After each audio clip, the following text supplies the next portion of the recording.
Hello and welcome to another episode of Grange TV. I'm here with the one and only Mr. Robert Whittaker, champion of the known universe, David Roberts, TAFE extraordinaire, and a special guest today, Rob's manager and life coach, Mr. Titus Day from 6 Degrees Management. Life coach. Welcome. Welcome, Titus. Very good. How you doing? Good. Titus, how long have you been managing Rob? Have to be coming up to a year. Yeah, about a year, maybe a bit longer. Yeah, Just longer. About a month. I think about a month before the Jacare fight we started. I'm not sure exactly when that was, but probably a bit longer than a year ago. About just over a year. Can you tell us a little bit about your background and that? How do you end up being a manager for fighters and whatnot? Yep. And well, long story. I mean, I've we've got time. We've got heaps of time. Yeah. We love the long ones. Yeah. Well, I've been a MMA fan for a long time. Since the sort of mid to late '90s, back in the Gracie days, and before when it was still on VHS, you had to share it around with your mates. But I've been a manager in the music industry and the entertainment and sports industry for 26 years. I started when I was still at school. Managing my brother's band was the first thing I ever did. Actually, the first time I ever wanted to be a manager was in 1988 when I was at an AC/DC concert. I saw a guy standing on the side of the stage, and everyone was like, "Oh, I want to be Angus Young," and I was thinking, I want to be that dude who gets to stand on the side of the stage and like tell everyone what to do. So that's when the first kind of thing was How sparked old were in you? me. In 1988, you would have been I would 8?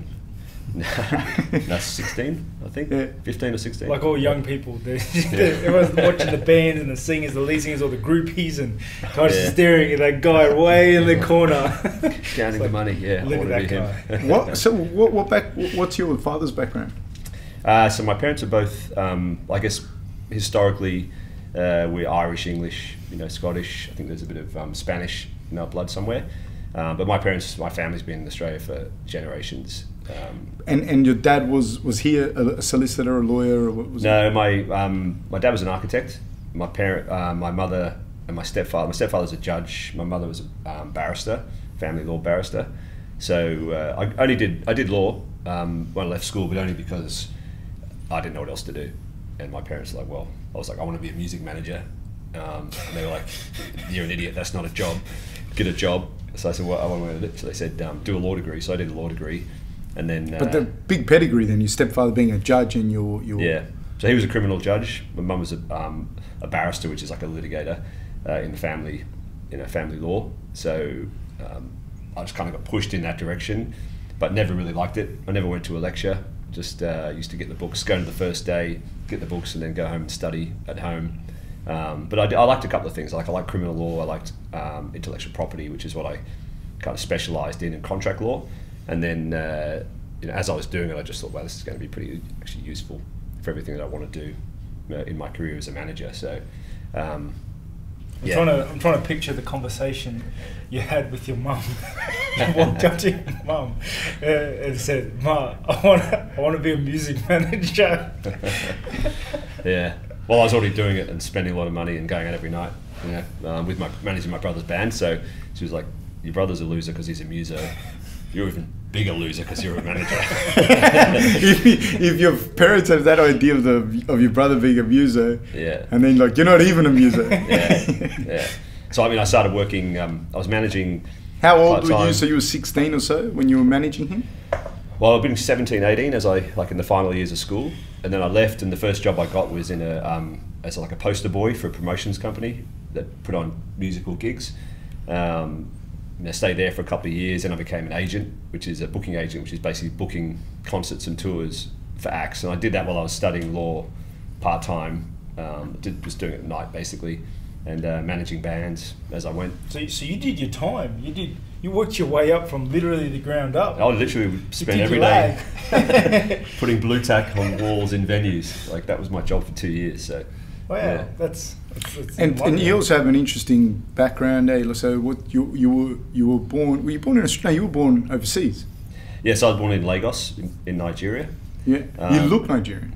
Yeah, a lot of girls say that. So yeah, my parents were they were actually travelling from Australia to London, and my dad, I think a couple of days before he was going to go, got a call to go to Nigeria to help them design this hospital or something. So went over there, ended up staying 2 years. I was born there, and then 2 years later, again he was going to go to England.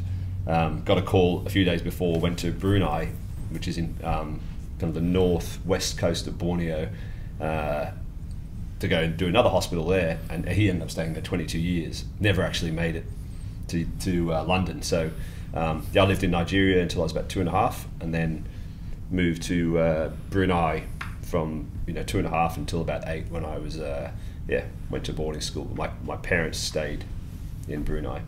So when you were a little boy, say 5 years old, Yeah. who were you with there? Did you go to boarding school at that young? I went to boarding school at 8. And from 5 to 8, what'd you do? So 5 to 8 I lived in Brunei. So 2.5 we went to Brunei, and then from 2.5 till 8 I lived in Brunei, and then at 8, basically school in Brunei, like in a lot of those kind of Southeast Asian countries, the quality of the schooling kind of reaches its potential at about that age. So any expats, basically they either send their kids to England or to Australia. So You went to Scotland? So I went, north of Scotland. So a place called Elgin, which is a small town in between Inverness and Aberdeen, which is on the Scottish Bight, which is that Sunny, beautiful, tropical North Scotland. Yeah. So I grew up basically in the jungles of Brunei. Right. We lived literally in the jungle, a house with the snakes and honey bears and mongrel dogs everywhere. What's a honey bear? Honey bear's a little cute bear about this big that has massive claws that lives in the jungles of Brunei. Yeah. All right. Pretty vicious. All right. They attack you? Oh, they would, yeah. Well, if you went close, I mean, they would rip your guts out. Yeah, there's quite a few. Yeah. And and then orangutans and you ended up in the north of Scotland when you're 8 years old. What's boarding school like for an 8-year-old? Pretty tough pretty tough. Like, it depends on the schools, but I went to a particularly tough school. So when I first went over there, I was 8 years old. I went to a school called Ablow House, which is the prep school to a senior school called Gordonston. And this is like the GPS system we have in Australia, like a King's School, Joey's, that kind of schools. Yeah. So Gordonston is like right at the top of the chain when it comes to schools in the UK. So Prince Charles went there. A lot of Arabian royalty goes there. Wealthy families. And that's where you went. Gordonston. Yeah. So I went to Ablow House first, which is the prep school, preparatory school, which feeds in. So from 8 to 12 or 13, around there, I was in the junior school, and then stepped up to the senior school for 2 years before I came back. But it's pretty. Those kind of schools are pretty confronting. Like, old-fashioned British boarding schools are pretty brutal. But particularly going from, like, I had 3 brothers, pretty tight family, running around in the tropics, swimming in rivers, waterfalls, playing with mongrel dogs, and then all of a sudden, I'm in the north of Scotland. I was like, what the snow? What's this white stuff coming out of the sky? Like, Has anyone read The Power of One? Yeah, I have seen the movie. That's this guy's story. Hey, have you read it? Remember we were talking about it before? Told me about it, yeah. That's his. You'll read it and you'll be like, somebody ripped off my life. So then you were there, and 8 to 12. So what happens? Like, what's particularly difficult about those sort of? Because for me, I'll be honest with you, I was just raised like my mum and dad, and like I would be scared. Yeah. Well, you picture like both schools are pretty much castles. So picture like a castle in the hills of Scotland, where there's I think there was only 200 kids or something, even less kids at the prep school. Each one, there's dormitories, and it's strict. Like, every morning, no matter what the weather, you get up at 6 o'clock, you strip down to your underwear, and you meet down in the front hall, and then you go for a run in the morning with no shirt in like middle of winter. Then you come back around, you funnel, the girls go one way, the guys go another way. You come into a locker room and you go through a cold shower. So they think that the theory with that is that if you have a really cold shower at the beginning of the day, you close your pores in your skin and then keeps you warm for the rest of the day. So you go through the shower, and I'm talking like, this is like prison, you know, shower that's just prison. It's like this thick. Water just gushes out. So you stand under there. The teacher turns it on and off as you go under. Stand there for 10 seconds, then you go out and get dressed, and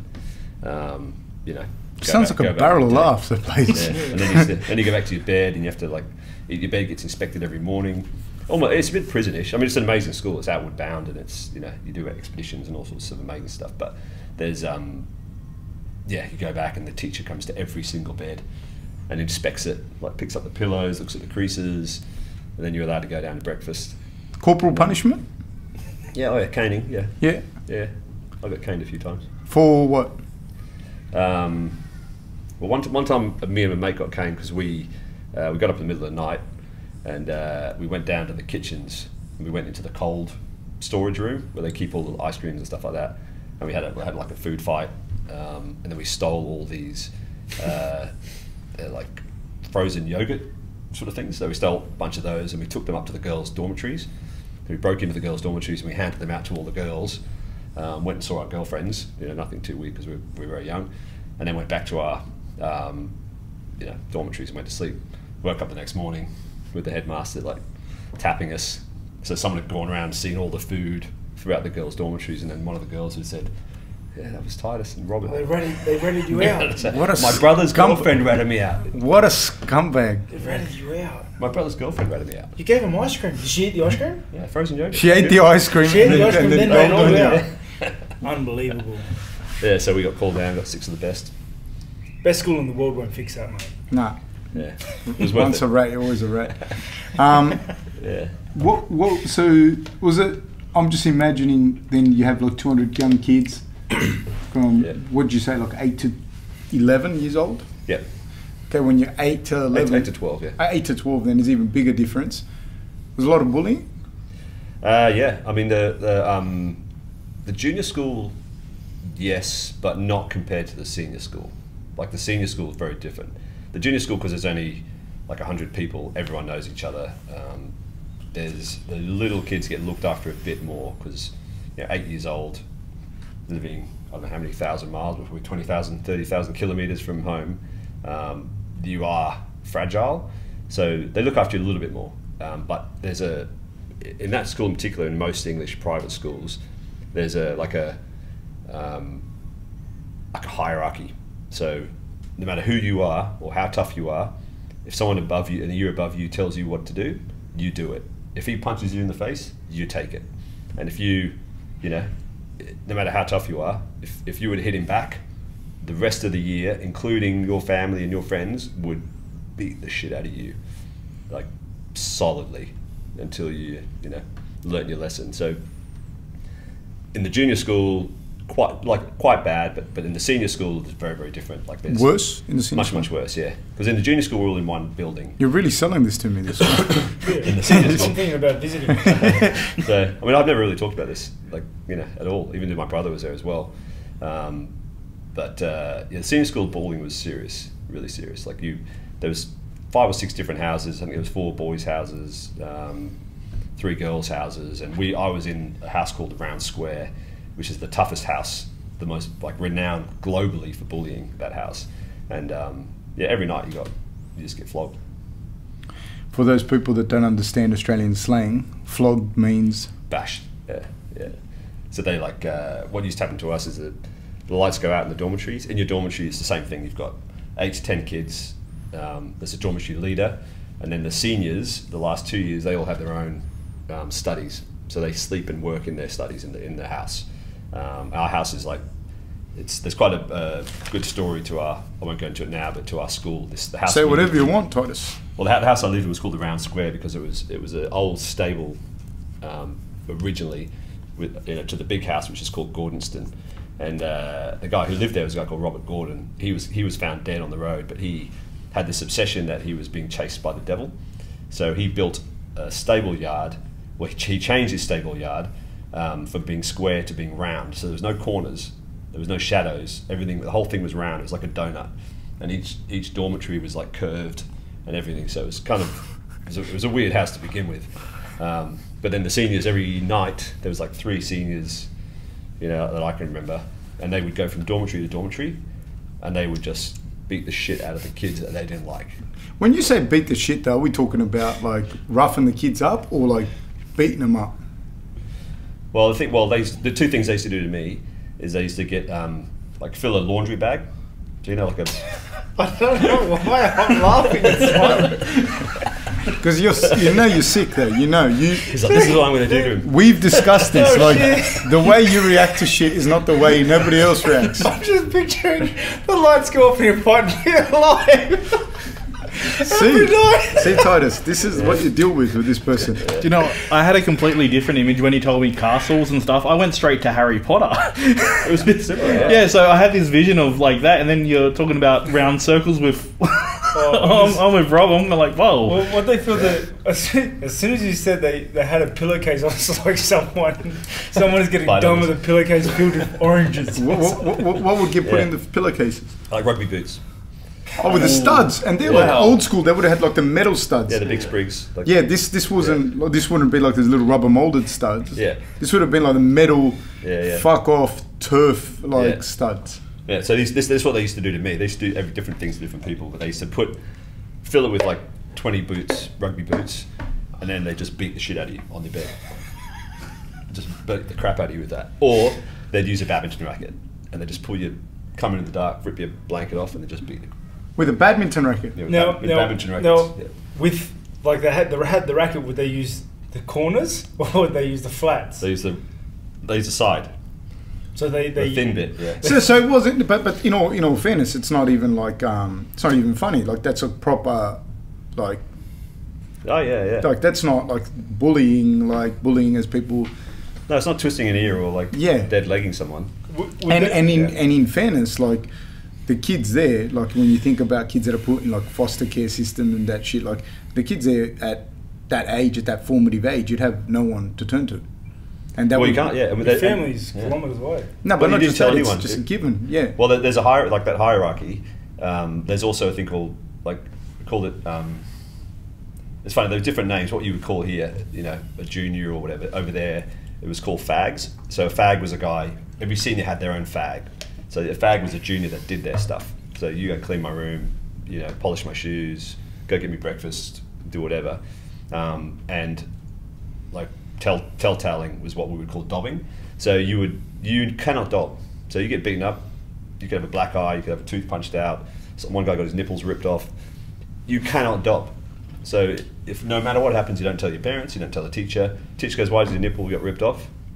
Just what happened. Do you do if your nipple gets ripped off? Dog bit me. Like, you know, so you'd get the shit beaten out of you, you'd be crying, and you know, and the teacher would come over and say, what happened to you? You're like, oh, nothing. Just fell down the stairs. So these principals, so like you said, the princes and stuff, they would have to abide by the same rules. So someone is literally hammering Prince Harry or someone. Well, I don't know. Yeah, but the people that would hammer Prince Harry would also be other people like Prince whoever, you know what I mean, that are older.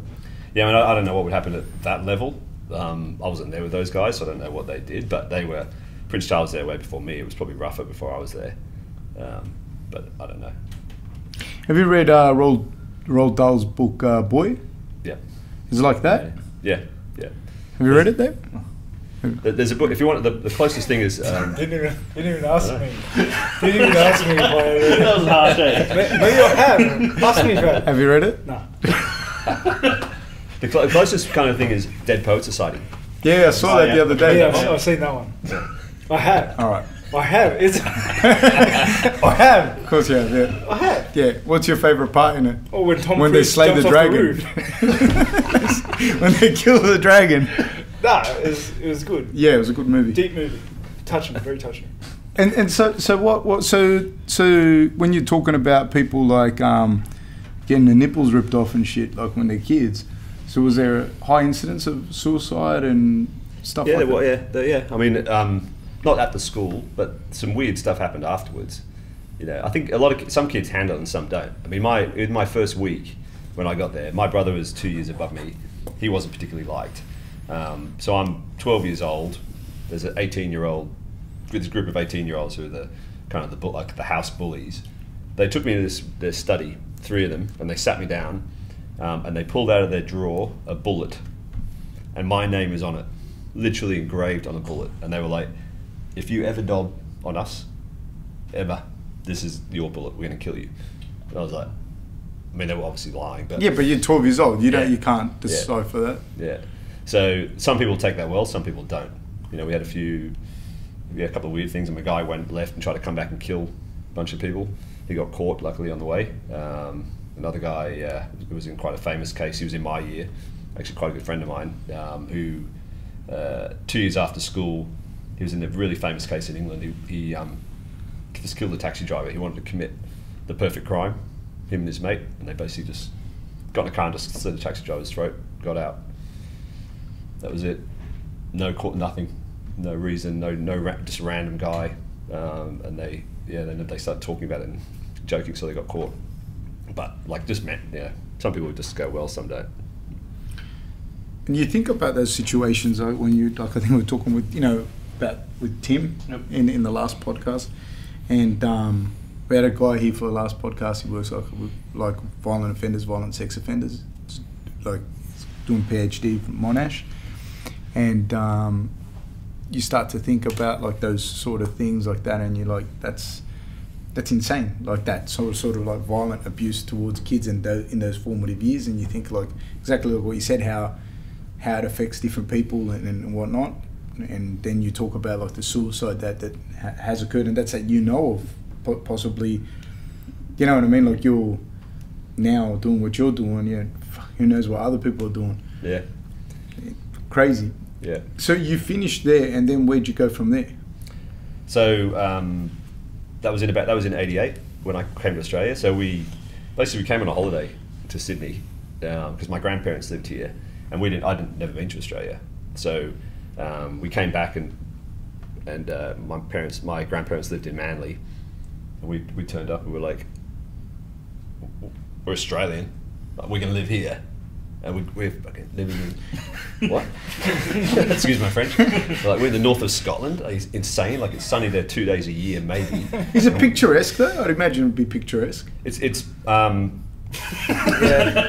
beautiful when it's sunny, but it's not sunny. Like it's pretty much grey. Like the people wear grey, the houses are grey, like the moors are grey, which is the foliage. There's not a lot of trees in the north of Scotland.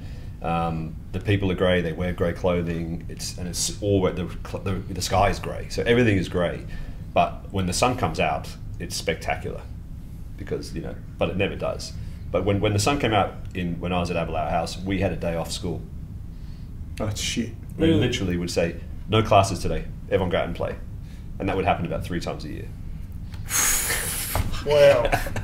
It just sounds like a great place. Yeah, so it's an amazing place. I love the Scottish people. Like, I go there. Yeah, it's amazing. I'm seriously thinking about sending my sons there. You sold it to me. I think I'm going to ship them off. Yeah, but I mean, it's an amazing school. I'm glad I went there. As much as I'm saying bad stuff about it. So then you came here. You were in Manly.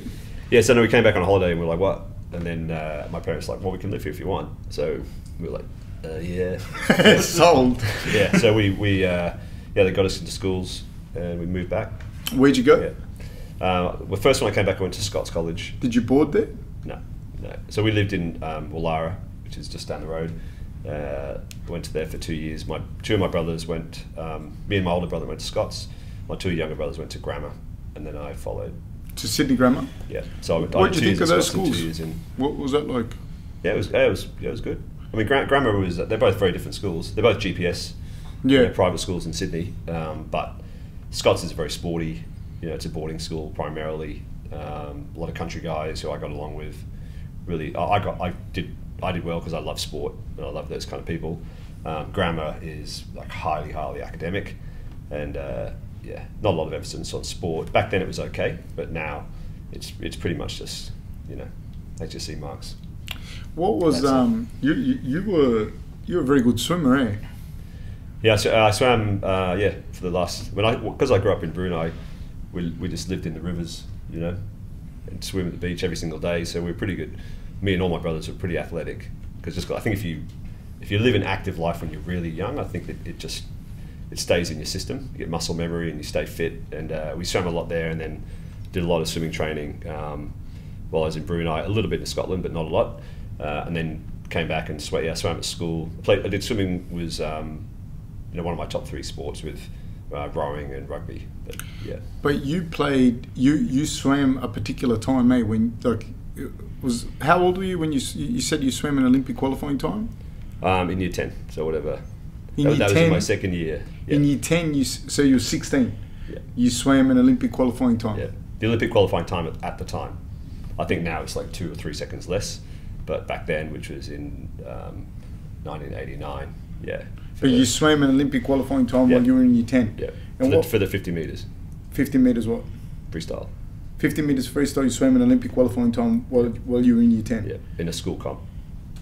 And what kind of person keeps you out of the Olympics then? Who... is that something you wanted to do, or you just like swim Olympic qualifying times for fun? Well, I played rugby was my main sport in winter, and then rowing was my main sport in summer. You just swam carnivals when they came up, so we didn't train. There was like the guys who wanted to be Olympians and wanted to have a career in swimming. They trained. That was their main sport. The rest of us just we turned up to the carnivals, and that was it. Have you seen Rob swim? Well, I've heard about it. It's pretty good. Pretty great. It's a pretty good swimmer. I heard he swims upright. I tried to run in the water. I tried to run. Yeah, me and water don't get along very well. One of the things that I found very interesting was when at the time Andrew Canatley was managing Rob, and we were looking for managers. And this may surprise you, Titus, but a lot of the managers in the fight game are sharks. Right. I don't want to shock you. And then Andrew came through Andrew's recommendation, and obviously Andrew's like a pretty thorough person, and he said, "Oh, we found a guy," and he mentioned you, and then we met you, and then obviously it's been good thus far. But I don't know, do you want to speak on your relationship with Titus a little bit, with management and whatnot? Yeah, so my history with management has been ups and downs. I've had good managers, and then I've had managers that have wanted the best for me, but just didn't know how to do things. Lack the skill sets necessary to try. And let alone it's hard. When I first started in the MMA game, like MMA wasn't what it was today, especially not in Australia. Australian mixed martial arts, I'm sure you've seen, has just been steadily going up, and now it's much more exposed and whatnot, but back then it was hard. So that on top of managers not having the right skill sets and just not knowing how to, and me not being sellable enough, I guess at the time, was we had some hardships. It's been a very rocky start, and sometimes I've just had shockers, But we got in touch with the 6 Degrees. And we started slow. Obviously, there's a period of just trying to gain each other's trust and feeling each other out, and just I guess like the same thing as with your coaches, just trying to find that medium of how everyone reacts to different things, how to talk, and just developing that relationship. But nowadays, like, we're good. Like, I think we're going really well. I think we're onto something. What's a management like? What's a management game like? Like, say, the fight world versus entertainment business and whatnot, and other sports that you've done. Well, I think those big differences between because our company is quite diverse in that we look after TV presenters, celebrities like Sophie Monk, straight up TV presenters like Grant Denyer, surfers, UFC fighters, musicians, and so that everyone's a bit different. But athletes are kind of in one box in the way that they need to be managed. TV presenters are a bit different, and artists are even more different. Artists are the most difficult because they require like literally dozens and dozens of calls per day to keep their career going, whereas TV presenters don't. You do a deal with the network, you do some sponsors endorsement deals, you do some logistics that other people in the office can do. That's pretty much it. And athletes are a bit different again, not too much different from TV presenters, for example, but they are different in that they come with the team for a start. Coaches and trainers, depending on the level that they're at. And I've managed, Stephanie Rice, Olympians, John Stephenson. I worked at IMG for a couple of years in the legal department. But I've worked with a lot of athletes, and I played a lot of sport. Nothing even close to obviously what Rob is at, but I played a bit of first grade stuff, and I know all my friends are athletes. I kind of know how they think, and I know that athletes, they have priorities. The main priority is they've got to win, and they need to have a certain mindset. They need to train.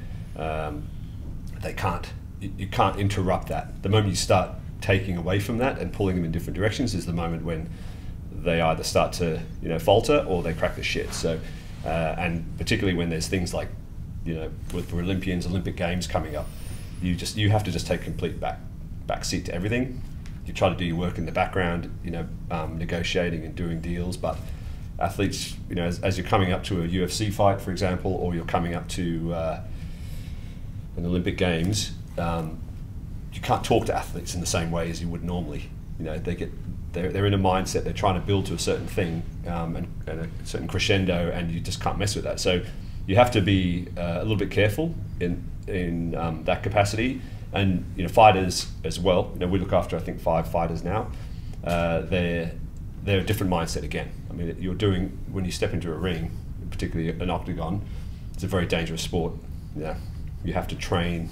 You're constantly getting bashing, and you're in a very, very dangerous scenario when you get there. So I think fighters have a slightly different mindset to other athletes as well. So just about getting to know them. The essence of what you do in management is the same. You're trying to structure a long-term career so the athlete can be financially successful. You're also making sure that they're comfortable, trying to maximize the income earning opportunities that come their way, and deal with their team. And my job really is to make sure that during Rob's career he makes the most money he possibly can, and is set up, and he misses no opportunities, at the same time as ensuring that he has a good, successful fight career. But when he's in the ring or when he's training with you guys, it's got nothing to do with me. So that's kind of the role, and just making sure you're doing it within what they want, the realms of what they want you to do. Anything else? Do you want to say anything, Ronnie?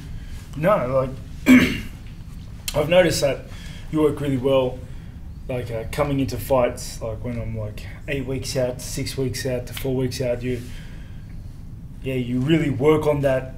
Things are getting tighter, and my space for movement isn't much anymore. There's not a lot of wiggle room anymore. I can't miss anything, and I can't go out of my way to do a lot of things, because the time that I'm not training, I need to be spent doing what I'm doing, and it's hard. And I know there's that fine line of I need you to do this, otherwise you're going to miss out on this, and that other bit where it's if you do this, you're taking away from the fight game. So but it is a balance, and it's hard.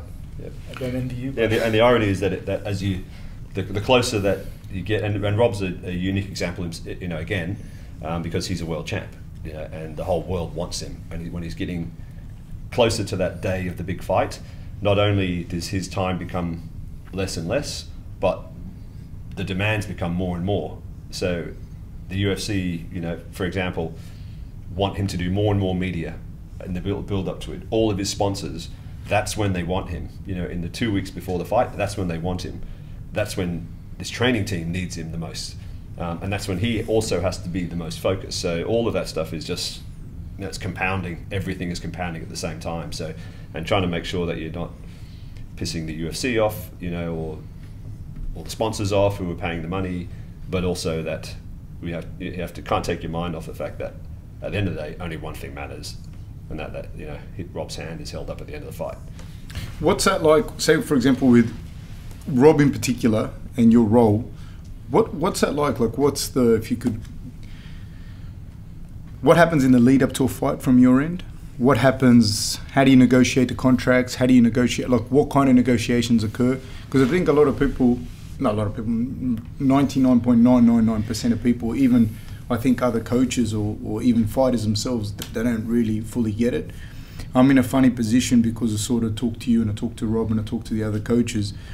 So sometimes I talk to you and you're saying to me like, and I know that whatever the nature is, and like you're having some, for want of a better term, heated negotiations, heated conversations with the UFC. And the UFC, you know, sometimes you talk to people go, well, why don't you just tell this to the UFC? And I think like UFC is like a massive company. Like it's not that simple, you know. It's not. So what happens is lead up to a fight, negotiating contracts, negotiating, balancing sponsors, and just keeping your own head together with some of the conversations. Because I imagine that some people, not just necessarily with the UFC, are not polite, for want of a better term, you know. Yep. Can you explain the background that's involved, in particular with Rob? Yeah, so the UFC is a massive organisation, as we know. You know, they've grown over the last 25 years, and they sold, I think, what was it, last year, to IMG WMA for 4.2 billion. So not only is the UFC grown, but they now are owned by a huge multinational, multi-billion-dollar company that has multi-levels of boards and people that they need to answer to. They also have, I think, 500-600 fighters that are contracted directly to them.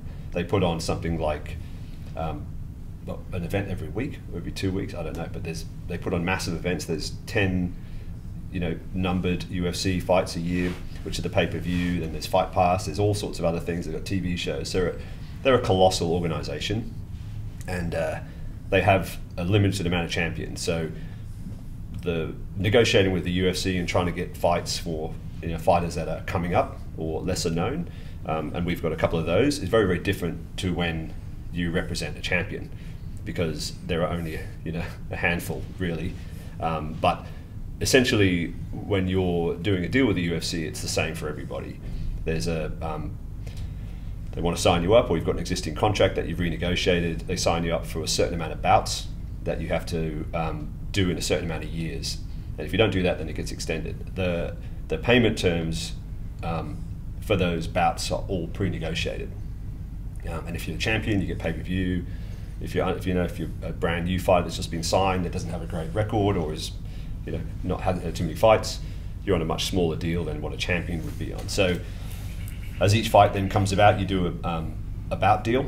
So you sort of negotiate the bout deal, but not really. It's just basically saying that, you know, Rob, you're fighting Romero in Chicago on June 9th, and you have to do this amount of media, and you've got to go on this days, and you have to be go to the city where you're going to fight once, and, you know, do some pre-organised, pre-negotiated media. As long as there's nothing too different in there, that deal is pretty much signed, and then the date is locked down. So there's not a lot of, except for the upfront when you're actually negotiating the nuts and bolts of the deal, they're pretty easy going. You know, they say, okay, Rob, when is he going to be fit? When does he want to fight?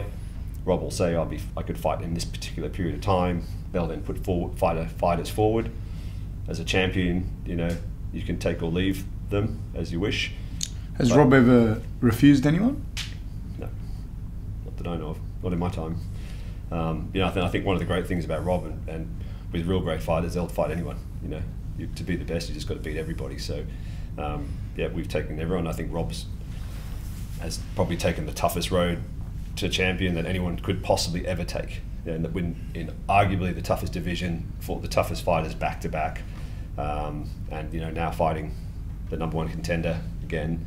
So yeah, he's you know, no one could ever say that he's taken the softer road, or that he's ever not taken anything that they've put to him. So you kind of pick the time, the date, you negotiate the bout deal, then things can get a bit heated. You know, we get to that point which we mentioned before, where they say, oh, great, you know, we need Rob to do 3 media days here, 2 media days there, we're going to fly him here, we're going to do that. And then it becomes you get to that point of going, well, okay, that's all great, you've got what you want to do. You need to sell pay-per-view. You need to sell, bums on seats. However, Rob has to fight, and he's got to train. And to get there, when you're building anything, particularly, the way you guys work, it's meticulous preparation. You've got to, every single day training session is planned out for that entire fight, camp period. And it gets tighter and tighter and tighter. And when all of a sudden they say, yeah, great, Rob's going to, we need him to go next week overseas. We live in Australia, we don't live in New York. Yeah, we live right at the end of the world. Yeah. All of a sudden, it becomes, there's friction. With two different people coming with different objectives, trying to achieve the same thing, but it gets pretty complicated and it gets heated. But how do you push back on a colossal company like that? How do you, as a person, well, I think when you push back, because I know you do, and then when I speak to you or whatever, and you say, well, this is what's happened, how does that? Yeah. Well, I mean, I always try to do it with reason.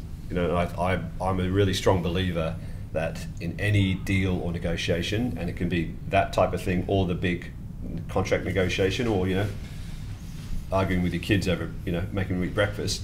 Every good deal has two winners. If one party just wins, it's not a good deal.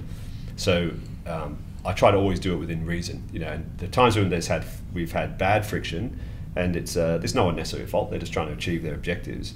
Is when they just don't understand, or we just say, well, this is the way it is, and they say, well, no, this is how it is. And that's not a good negotiation tactic from anyone. And as long as there's reason and we're not being unreasonable, then it's all, I find at the end of the day, even though those times you're talking about, and there's plenty, and it happens across the board on all my clients, but there's been a few with the UFC who are they're great at what they do, but it always ends up with the best result. And at the end of the day, even though we butt heads and everyone's yelling at each other, at the end of the day, we all inevitably look across the table and go, that was great, we did a good deal, we're really happy, are you happy? Yeah, we're really happy. And then, so it's a good deal. But you're never going to get anywhere without, if we're not arguing and there isn't some kind of tension or friction, I'm not achieving the right things for Rob, as long as I'm being reasonable, and they're not going to achieve the right things. So it's part of the game, kind of thing. Just be firm but fair. That's really the essence of it, of any negotiation. I have a question for you, Rob. What kind of asset is someone like Titus versus, you hear fighters that manage themselves, or you managing yourself, for instance, because you're an intelligent dude, friends managing you. What kind of asset is Titus as a manager? I think a big thing is it's the professionalism. I think the professionalism behind the role is massive. He takes a massive load off my shoulders by not having to worry about anything like that, not having to worry about the income coming in through sponsorships, not having to chase up sponsors, not having to chase up, make phone calls and find new sponsors and deal with existing sponsors. It's massive. It's a massive relief not having to do all that, because as we said, we have a very meticulous training regime, training plan, and we focus on that, and every hour of the day is accounted for. So there's always something to be done, and in the hours or a couple of hours I have that I'm not doing anything, last thing I want to be doing is be on the phone calling up sponsors after I've just had. People don't realise that, eh? When you look at a timetable of a day, and you go, well, you got from 11 a.m. till 5 p.m. free today. Yeah, no, it's we did 2-hour training this morning, and I feel like I've been through the wars, mate. I am absolutely knackered, and the last thing I want to do is go home and start making phone calls to sponsors and trying to chase up new sponsors and whatnot. It's a nightmare. It is hard enough trying to entertain my kids, and I'm stuck with them. Yeah. They're not the sponsor that'll leave me, So that's just massive. And what I've noticed is, because I've had a fair few different managers over the years, because I've been in this game for a while now, is that the professionalism Titus shows and his team displays is I haven't come across anything close to it. Like, and this is hats off to you guys. You guys are doing a great job. You guys make sure everything's done on time, everything's done properly. When we have events I have to do with, you always make sure someone's there to guide me through it. You make sure that events and people, and when we go to venues and people require us for X amount of time, it is X amount of time, because they're always trying to sneak in a little bit extra, or if there's news reporters and stuff, it all just works in properly.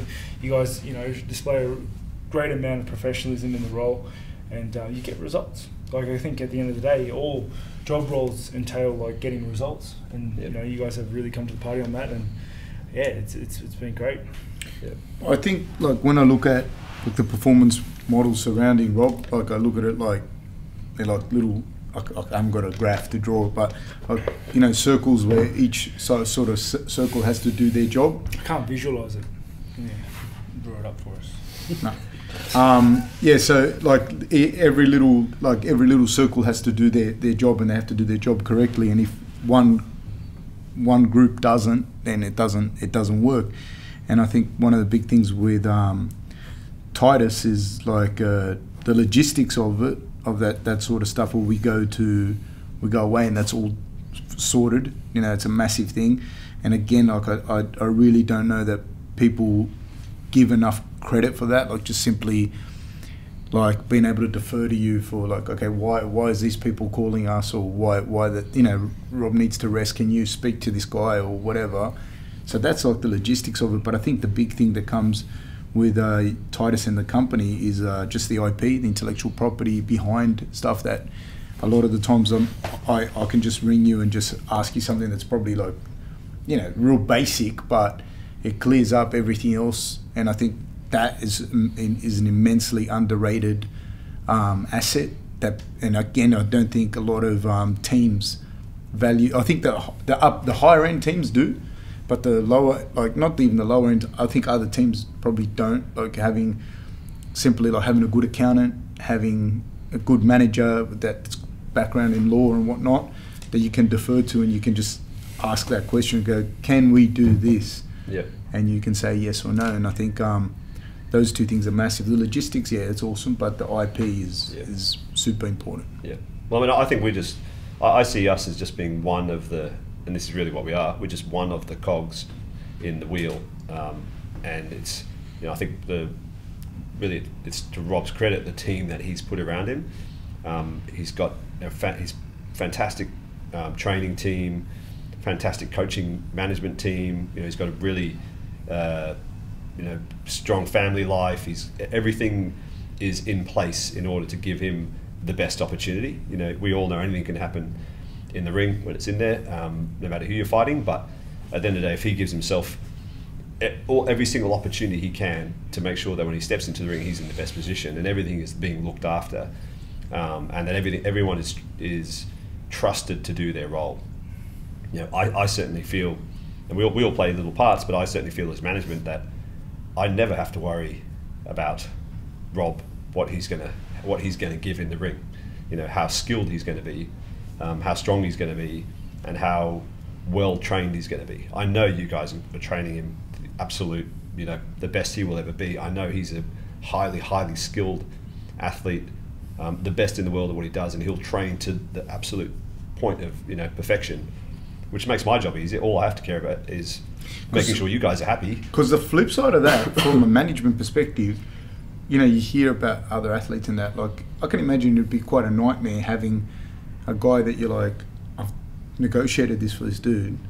The stipulation is that he doesn't rob a grocery store. Do you know what I mean? And how do you balance?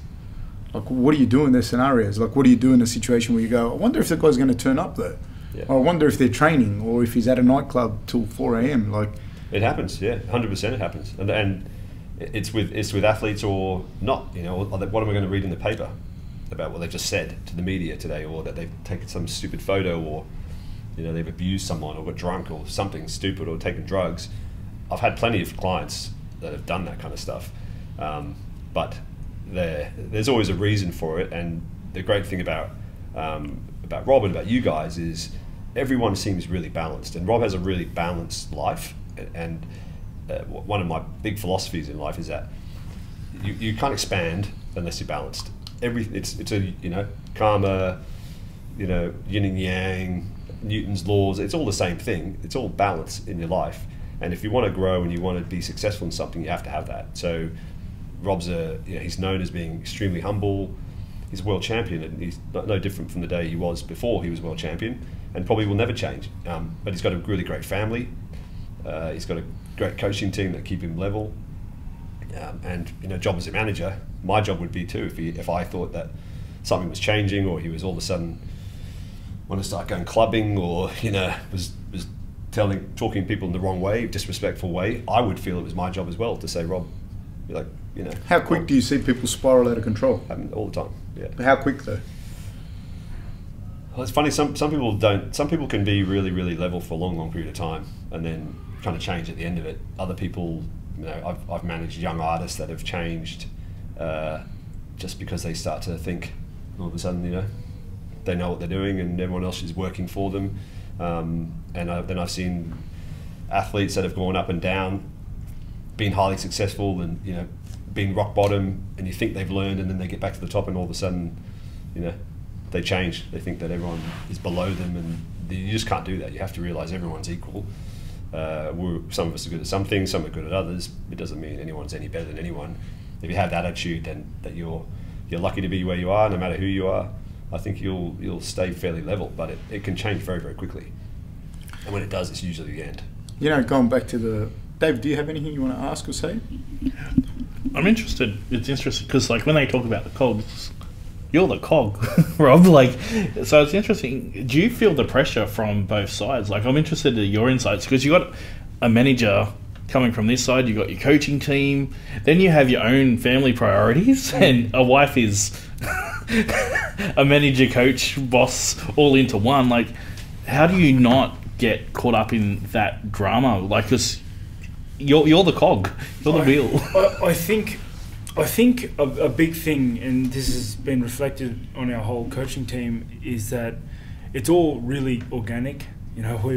We all work together really well. We focus heavily on our relationship. So there's no real pushing or pulling from any one party, because we're kind of just doing it. I don't know how to explain it better than that. It's just we're all just doing what we are, because it's become and the groups that have surrounded us and the team that has been built has been organic. It's we are who we are, and everyone has just kind of fallen into place, or have left us, or have gone away. I think one of the big things that he just said then was, it's not just it's happened organically, but Rob probably started fighting professionally, not training in that, but fighting professionally now. It's probably gone close to 10 years.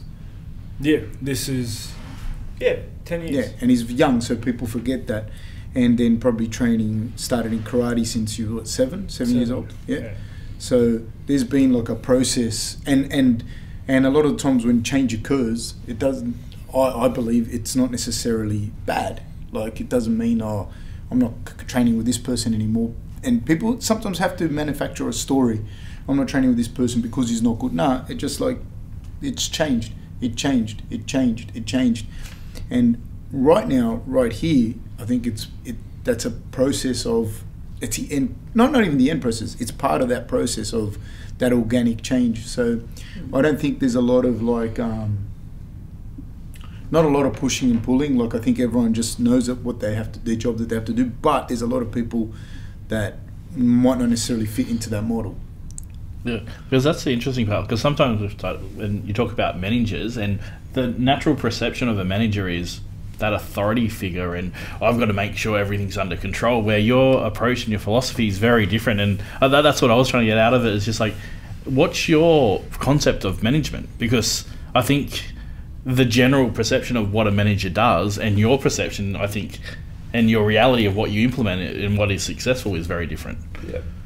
Yeah, I think that it's easy to have a stereotype, a vision of a stereotype of a manager, and it's Entourage, and there's a lot of movies and things. Yeah, Don King, and there's a lot of managers out there with big personalities that operate like that.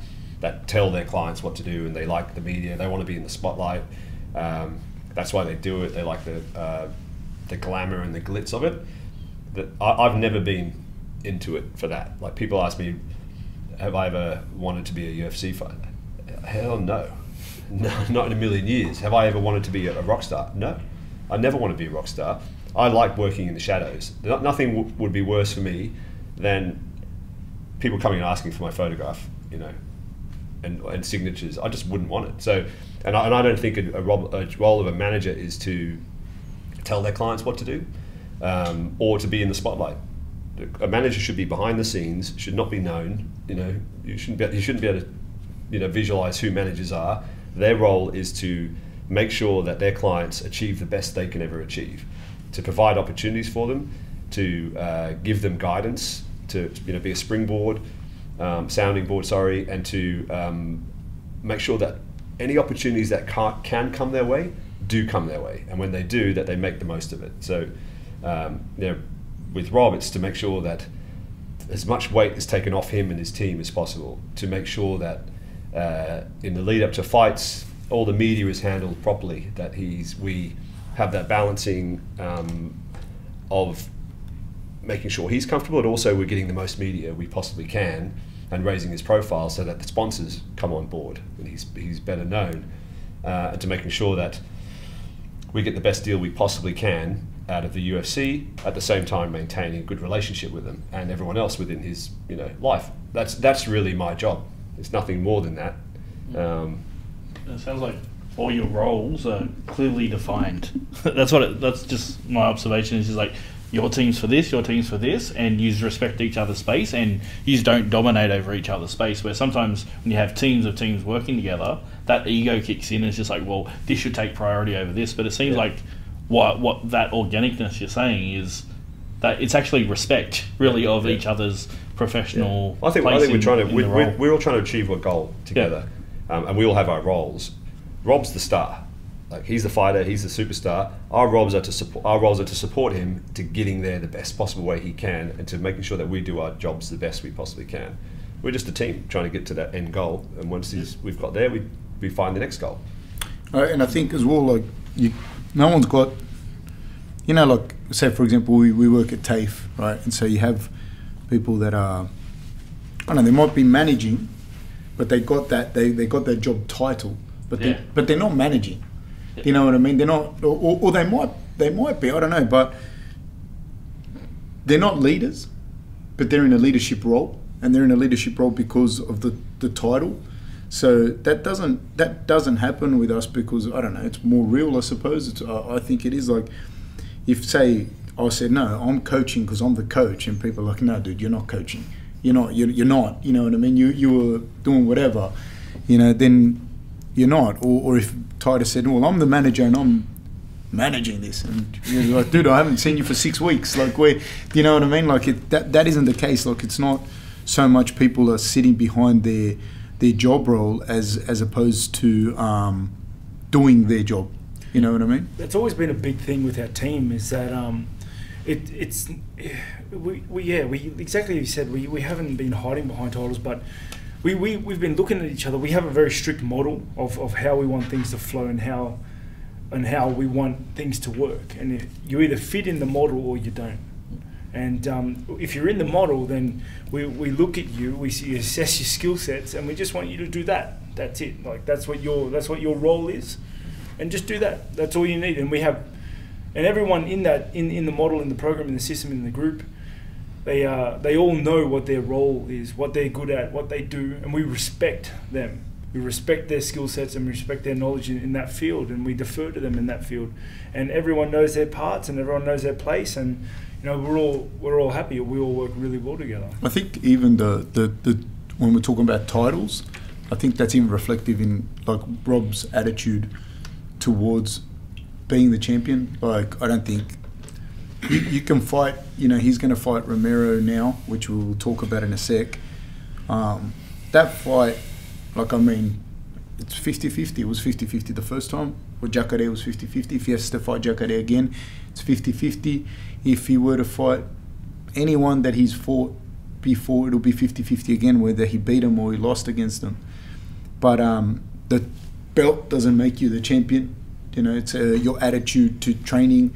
It's whether, and it's just my role in it, just from a teaching background, not so much from a coaching perspective, so to speak, where if I see a skill gap, I sit down with Rob, we assess training, and what I believe is concurrent with being a champion has to be met, you know. But it's not what I believe, it's we also literally sat down and defined what that meant for Rob, you know. So for other people it could be a monetary thing, it could be a whatever, and that's not wrong, but we sat down and we defined it. And you know, there's conversations get pretty like personal in that as well, because there's other things that come into it, and then you hold yourself to that standard of being a champion, not necessarily, again, not even the title. And if I'm not doing that, then I'm not playing my role in the team. Because there are a lot of guys in the UFC and not in the UFC, like mixed martial artists, fighters, that I see as champions, even though they're not wearing the gold right now, or haven't gotten the gold, but they lead, and they're the role model that just speaks of champion, you know. And I think that is much more important than finding your way to the strap. It's how you reflect yourself and how you display yourself and how you act, you know. And in your opinion, who in your division, guys that you fought, who falls into that category? That when you think champion comes up in your head, in the UFC or in my category? In your category, my weight division. Yeah. Oh, I haven't thought about it. It's bringing things on me. You've got me. I can't think of any right now. Do you can you elaborate on what you said then before? Like there are a bunch of guys that I think that just act like a champion should. Like who? They're role models. I've always thought Frankie Edgar. He's a great role model of the sport. He's been humble his whole career. He's fought at a high level. He's trained his whole life, and he to me screams like of champion. He's, in my opinion as well, he's got to be like one of the best ever. Like 100%. Fought up, always fought up, down. Yeah. Like I think he's just displayed that throughout his whole career, and whether or not he's wearing a strap or not, that doesn't change my opinion of him. I think that's someone to look up to and to try to follow in their steps. You know, and then there are a bunch of guys like that throughout history that have done the same things, if not, and have gotten the belt and have displayed that as well. But I think how you act and how you and trying to I think the champion title is exactly that. Like you're a leader. You're someone people look up to. You need to fill those shoes, no big shoes. Speaking of title fights, everyone's opinion I'd like to get this Romero fight. Who are you going for, Fab? I was going for Romero in the last one. I was going for Romero. I don't know, man. I'll tell you closer to the date. Well, what are we expecting, Rob? So I guess it's been announced today. I'm fighting Yoel Romero for the second time, June 9th in Chicago. That was a horrible first fight. It was hard. It was a hard fight. But to be fair, I think going up against him a second time, I think I've got him covered. And I feel like I've developed in the year that has passed. It's been a year since I fought him last time. And that's a long time. There's a lot of change in me. A lot of things have happened in that period that have invoked change, and you know, I'm really looking forward to getting in there and you know, showing my changes. We spoke about this when you were first on the podcast. It was our first show. Do you see, and now having had more time to digest it, do you see any changes when you saw him fight Rockhold? Because I think he fought him injured. I was reading a thing about that. He was dehydrated and fought him injured and whatnot. Did you see anything? He didn't look dehydrated. He looked like a gorilla, right? He didn't look dehydrated. But I think that's the biggest thing, is that I look at him when he fights and I don't see change.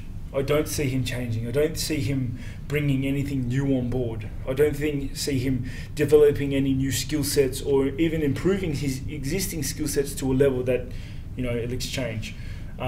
Having said that, though, the existing skill set, the existing skill sets are pretty good.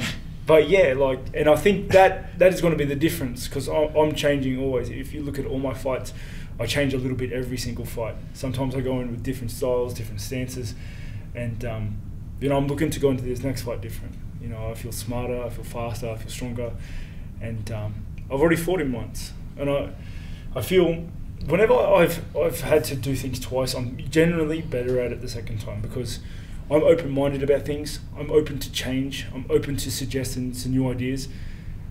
So I'm going to go into that fight knowing what he did the first fight, knowing what he did against Rockhold, you know, finding a happy medium that he could do both, and forcing the fight on him. Third time, not so good for me.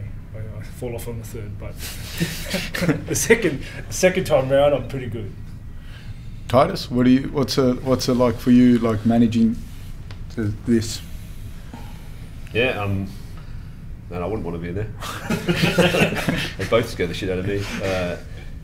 Yeah, look, I think it's a great matchup. I mean, I think we've got the best in the world against the second best in the world. Anything can happen, and you know, he's a beast. You know, I watched his podcast with Joe Rogan. I don't know if you watched. I saw some of it. Yeah, I haven't watched half of it. Yeah, it was interesting. You know, hearing about his history and, you know, how he thinks he's changed and what he's going to bring to the next fight. And yeah, I think it's going to be an amazing fight. Yeah, I think he's an incredible athlete. But you know, Rob will match him and beat him. So it's going to be good. Dave, you from your my expert opinion. Your expert opinion. Psychologically, do you think, because you've gone through one fight, because I always hear is like 50-50, it's always going in again, where you're talking about the second time, what mentally do you think, like, is it just a little bit more, I've seen him stance, I've seen him move, I've seen him in action in the ring, so I can actually adjust now mentally more for it? Nah, not at all. It's if anything, I'm even more anxious about how the fight's going to go, how it's going to play out, because one thing is me fight him the first time and see what he did, but he also saw what I did. Yeah. You know, so he can make a lot of changes to try to adapt to my game style. So you know, I think, but that's one thing I have in my favour is that I'm a very good adaptive fighter. I'm very good at improvising on the spot and adapting to the fight. So like, I'm anxious, I'm excited. Yeah, thinking about it too much, it just. That's like if yeah, I just start playing on it. That's why a big thing I do is like not think about it too far, not for too long. But I'm really looking forward to it. It is 50-50. He hits like a truck, and he's a little bit athletic. So I'm gonna have to be on my toes for this fight. He is like #1 contender for a good reason. Okay, what's it like? And I know people in Australia, this has always been a prevalent thing, finding sparring partners for Romero, for Jacare, for Uriah Hall, Rafael Natal, Stephen Thompson. I'm pretty. Who are you? Who are you? Who are you? What's it called? What's the word? When you try to pretend you're somebody else. What's that called? Like when you mimic someone. Yeah. Fab. No, but there's another word I'm missing. But simulate. Yeah, simulating. Who are you simulating? You were Uriah Hall. I forgot. Aha. Okay. Yeah. I think it's a bit of a myth that you need to go overseas to find a lot of sparring partners. Sure, you'll find the bodies overseas, but like that's all you'll find overseas is the bodies. Like you can find that and so much more here. You know, I've developed a good relationship with my team, and like a lot of the guys I wrestle are much smaller than me. A lot of the fights where I've had like those top level wrestlers that I've had to drill with, I drill with guys that like are almost literally half my weight, and we just flow and we move and we just work technically. But like my teammate Izzy Whittaker, he was my last Yoel Romero simulator. But how does that play out for you? Like how does it? like if you're if you got a partner that's a lot smaller, right? And how does that work out? Well, I think, for one, you'll never perfectly simulate an opponent or the fight ever. Let alone Yoel Romero or someone like that. Let alone someone like him. Like no one could do what he does, even if you tried. It's just ridiculous what he can accomplish and he can do in the octagon. So you can't simulate someone like that, like, period. But I think a lot of it comes down to having a partner that works well with you, and then it's on me to try to visualize my opponent. So knowing that, okay, the guy in front of me is throwing and it's not quite reaching, but I know that my opponent has that little bit more reach, so I've got to make sure I get it out of the way. And the body movements are the same, my movements are the same. The way I move and the way I react to what my partner's trying to do is the same. And that's why like with me and you flow a lot, and we flow move a lot, and we simulate fights a lot. And it's just very important for me to get into my own headspace and the mental game and the mental preparation for my opponent, to start visualizing that. Having said that, you're also preparing, not just for, because we do this all the time, but it's so fell that we were preparing for Yoel Romero, and it coincided with the Commonwealth Games. Can you both speak on the Commonwealth Games, what it was like to get it across, that the whole thing, what it was like to get it to this point, and then what's happened since? What's actually happened basically today? You can lead it off if you want, mate. You were the one that had to deal with all the paperwork and contacting everyone. Yeah, I mean, it's been. Rob's done all of the physical work, getting into the games, and so you qualified. You went through all the whole qualification process. You beat everyone that you had to beat, and I'm on the team. Yeah, you're on the team. I'm on the Commonwealth team. Yeah, so he's obviously made the team. That's an incredible honour and achievement more than anything. The games are obviously, they're a month away, less than a month until Rob's supposed to be fighting on the 13th of April. And I think the training that he's done within those camps have, it's wrestling. It's perfect for Romero. It's got him back probably from the level of fitness and health he was at after getting the staph infection and chickenpox, better than anything could possibly have been done. We spoke about that, how good that was. Now, unfortunately, there's a fight coming up, a UFC fight on the 9th, and it's complicated. Rob's obviously he's trained hard to get onto the games, and we've had issues getting to a point where we got to yesterday about Rob fighting. The UFC didn't want him to fight at all. Didn't want him to wrestle. Didn't want him to wrestle. Sorry, wrestle in the games, because they felt that it was taking his focus off what he should be concentrating on, which is obviously the big fight. And this just came up now. It's been kind of going back and forth for a couple of weeks. Once we Rob declared his fitness, and the June date in Chicago became a real option. It's become an issue, and we'd obviously talked about this in the past with them about the games in the lead up to the Perth fight, when that was going to happen. So anyway, we got to a point where they finally turned around, because they did tell us that we couldn't fight for those reasons, and we negotiated back and forth for a couple of weeks, and we got to the point yesterday where they said, okay, he can fight. However, if he can wrestle, I keep saying wrestle, fight. He can wrestle in the games, but if he gets injured and he can't fight Romero on June, then his belt will be stripped. So that's quite a big deal, obviously, for Rob. Do you want to speak on the decision from a personal level? Yeah, I was absolutely gutted, to be honest, to hear about it's even hard to speak about.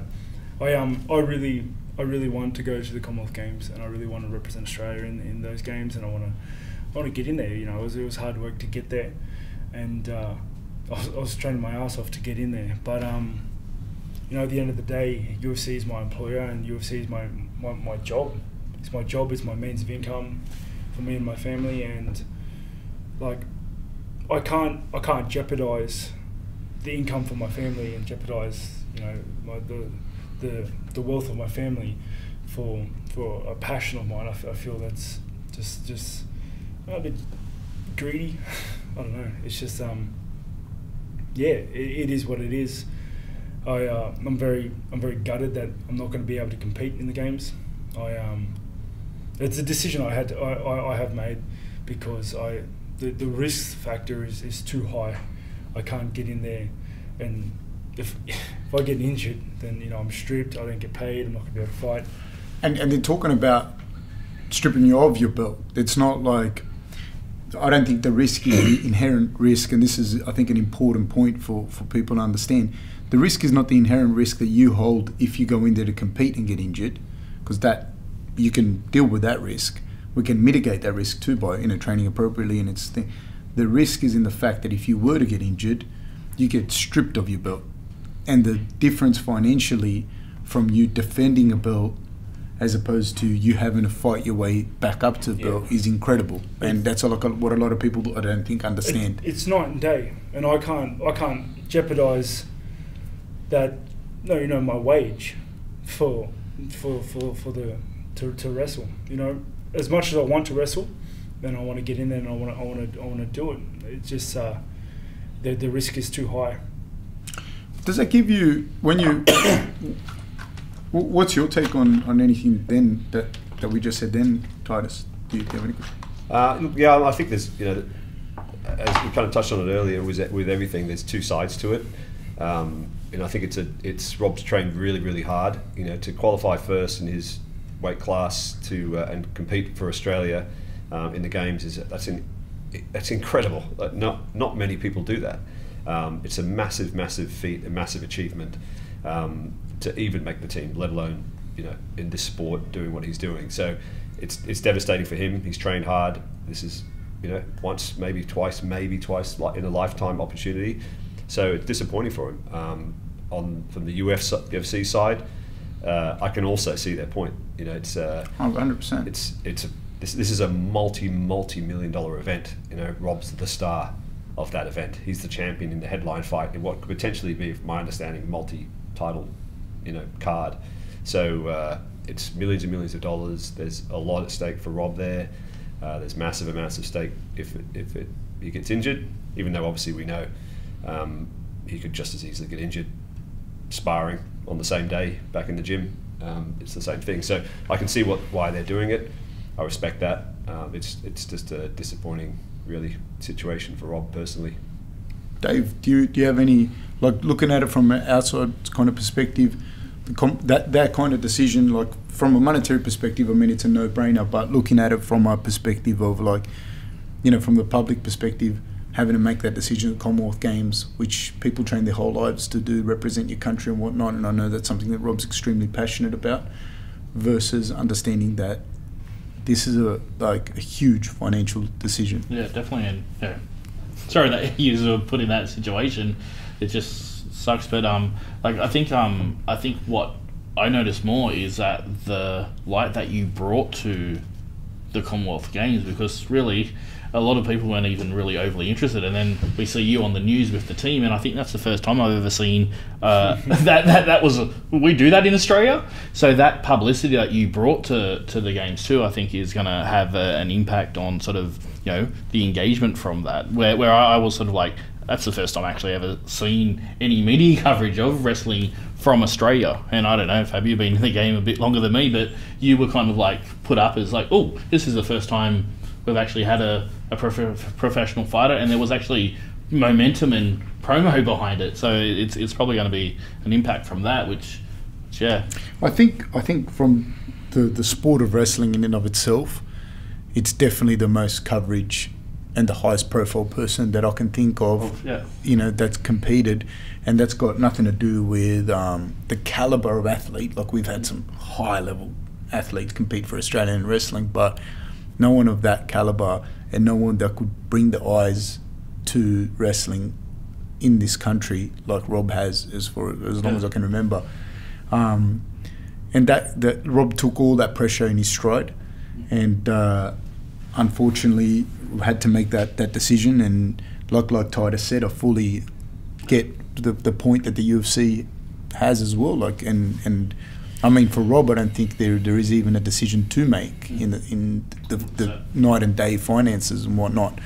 That I think anybody would be kidding themselves if they were to criticise him. You know what I mean? Like, there'd be not even the most hardcore person, if you're talking about the sums of money that we're talking about, they'd make that decision. They'd go slap their mum for that much money. You know what I mean? So I think they're kidding themselves to offer any sort of criticism. Even still, like, if you had to pick between the wage you bring home to your family and not bringing home a wage to your family, it's like, what are you going to pick? Like, literally, like me going to the games is a direct risk to my income, and I'm the sole income earner of my family, and you know, if I don't bring that in, then this is what it is, you know. But yeah, I'm obviously very devastated. I didn't realise how much it would affect me until I made the decision, and yeah, you know, it's made me sad, like almost depressed, to think that you know, I was this close to being able to represent Australia, but you know, we all have our things. Yeah. Any questions to Titus surrounding leadership management or anything that you have? I'm manager and I love this stuff because I'll probably use a lot of the stuff you said in my class to teach students. So just straight up, I'm going to rip your stuff off. But we are using the podcast as resources at TAFE. Yep. Yeah, we obviously we are at TAFE, just in case anyone, and we have been using a lot of the resources from these podcasts for our classes and whatnot. So yeah, sorry, you were saying. Yeah. One of the, I think, whether you're applying for a job or part, is hardcore stakeholder engagement and negotiating contracts of that. Like, you saw the emotional, how it will be impacted on your clients, you'll see that. How do you personally deal with that? And what wellbeing strategies do you put in place so that you're mentally safe and with your own well-being? Because I think that's the thing that with managers too, sometimes we forget that you're humans, and that what's your strategies for managing these high-risk negotiations, and what grounds you as a human? It has an impact, you know, particularly with almost all my clients. I'm very close with them, you know, and a client management relationship when you're with a small company like mine, and we're not big, you know, we've got 20 clients or so, it's almost like a marriage. Like, you become very, very close and you live and breathe the emotions that they breathe. So you know, it can be hard, but it's what's really hard for me is seeing the disappointment in Rob, you know, in my talent when something's got to happen like that. And it's but you have to as a manager, you're an advisor, and you're expected to, you know, fulfill a certain type of role where I can't give bad advice. You know what I mean? And I can't be seen to be weak or just, you know, emotionally affected by things. So you have to kind of step away and give a balanced opinion on what that, you know, the situation as it is. And even though, you know, Rob's would be heartbroken. I'm really disappointed, you know, but I'm not him. What he's feeling is far, far worse than what I'm feeling. I would have loved that opportunity because I think it's a once in a lifetime. It's fantastic. Not many people get to represent their country. You know, the media around it would have been great for a lot of reasons. For his profile within Australia, that would have come with other, you know, financial gain opportunities. But really, that's a personal journey. You know, most athletes in the Olympics are not getting paid. They're there competing at the highest level. A lot of them amateur. You know, Rob's not getting paid to compete in the Commonwealth Games for his country. It's really just a privilege. So to work so hard and then get it taken away, it's emotional. It's draining. You know, but my role is to be a middleman. It's to be at arm's length, to deal with the heat that, you know, comes from dealing with those negotiations, and to try to do the best I can to make it the least bad it can be, you know, for Rob. So But some of the stuff, I think, and I think what you're referring to is how sometimes how people may speak to you, or the people you have to deal with, not necessarily with the UFC, but with other management. Because I know, like, we've been in situations where I know you have to speak to people or whatever, and I'm like, I'm so glad I don't have to speak to this fuckwit. Like, you know what I mean? And you have to. And I mean, how do you? Is that what you're asking? Yeah. Like, how do you deal with it mentally? Yeah. I mean, it's stressful. You know, when you've got. And the UFC is actually pretty good. You know, they're good to deal with. They're hard. They push really hard. They're tough negotiators, but you know, Mick Maynard, for example, like how many fighters are these guys, managers are these guys dealing with? Like the amount of crap that I give them, they've got 600 fighters, 600 managers that are calling, and like they answer my text straight away. They call me back straight away. They've always been professional. They're hard, but they're reasonable. So if someone's being a real unreasonable dickhead, it's different. Like I can be a real unreasonable dickhead if I want to. So sometimes you got to do that. But yeah, I mean, I have. Is the music industry worse for that? There's dickheads everywhere. You know, everyone always says, "Oh, there's no shortage, eh? There's no shortage. There's one truth in the world. There's great people everywhere. There's dickheads everywhere. Like people always say to me, "Oh, that client must be a real, you know, prima donna," or "Geez, it must be hard to manage those fighters. They must be hard ass dickhead." And I actually know, like, there's amazing people. Most of my clients all of my clients right now are amazing people. You know, Rob outside the ring is the most like kind, gentle, humble person ever. Get in the ring, it's a different story. So as long as they're good people, then I will do whatever I can for my client. Do I have, you know, sleepless nights? All the time. Like if I've got to make a big call for a client, telling him something or her something, or if I got a massive negotiation the next day, or did something not quite go the way it should, I just go spend up all night with, you know, butterflies and nerves and stress dealing with it. And that comes, you know, gets back to my family and all that kind of stuff. But my role is to be a middleman, it's to deliver a certain role for my clients, and I've got to do that. Whatever stress that brings, I've got to be able to flush it out, you know, take it on the chin and move on, and understand that at the end of the day, I'm just there. I'm providing an arm's length negotiation vehicle. I was never going to fight in the games, you know. It doesn't affect me. Rob was. He's the one who now can't. So that's tough, but I think, you know, either way, it is what it is. So now we've got to move forward and make sure that he is in the best position he can be for the Romero fight. One of the things I think when I look at Titus, and just when I speak of, just because of how my brain works, and that, like, I see him as like, this is the role that he should be doing. You know what I mean? He's not like a guy that went, you know what, I flunked out of, you know, couldn't be a solicitor, so I'm doing this. Like, I think that is like the role that he should be doing, because I think for the most part, at least outwardly, have like a very like stoic personality, like very almost sociopathic, very like very like calm kind of person. And when you hear the background, even when you hear about like all the bullying and all the stuff that went, like it takes a certain personality, because I don't even think you could even train that. Like it's just like certain personality that would go, all right, I'm going to deal with it like this way, or I'm going to deal with it that way. And he dealt with it this particular way. And then to be at a really young age and then go, oh, I'd like to be a band manager. You know, that's what I want to do.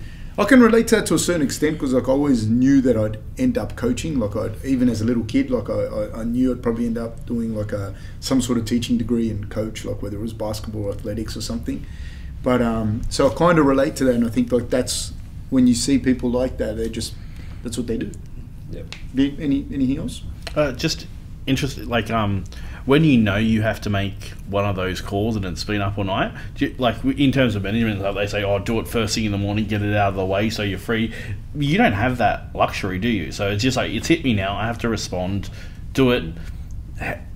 Yeah. Do you have a strategy around sort of how do you actually, I need to get this out of the way first, all the heavy burden stuff, so then I can focus on the other stuff, or is just play it by ear? I just play it by ear, but I also like I try to always remember two things. One is that it's never as bad as you think it's going to be. So you'll build this stuff up in your mind, and you'll procrastinate on it, and you'll put it off and you put it off, thinking, oh, this is going to be so bad, like it's going to kill me, and it's all going to go wrong. When you actually do it, it's never that bad. Yeah, there might be some screaming or some egos get bruised, or but at the end of the day, if you're well researched, you've taken a reasonable stance, what you're doing is the right thing for your client, then it's all going to be okay.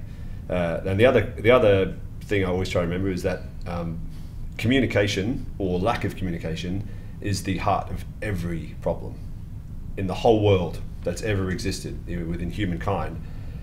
So if you just get on the phone and you talk about it, you tell them the reasons why, you explain why you're doing it, they might like it, they may not like it, but at the end of the day, if you can justify and give them good reasons, it's going to be okay. So I don't have any system of why I do it, but if I can look at it and think, well, I'll do that tomorrow afternoon, I'll just go, well, I'm procrastinating, I'll just do it now. Like, pick up the phone and just do it right now. And it's always better than you thought it would be. I mean, that's it for us, I think, as far as Grange TV for this episode. Just want to thank you again, Titus, for coming out and doing the podcast. I know how busy you are, and you came quite a way. Rob, thank you very much. And Dave, thank you as always. Thank you. All right. Thanks a lot, guys. Thanks for having me.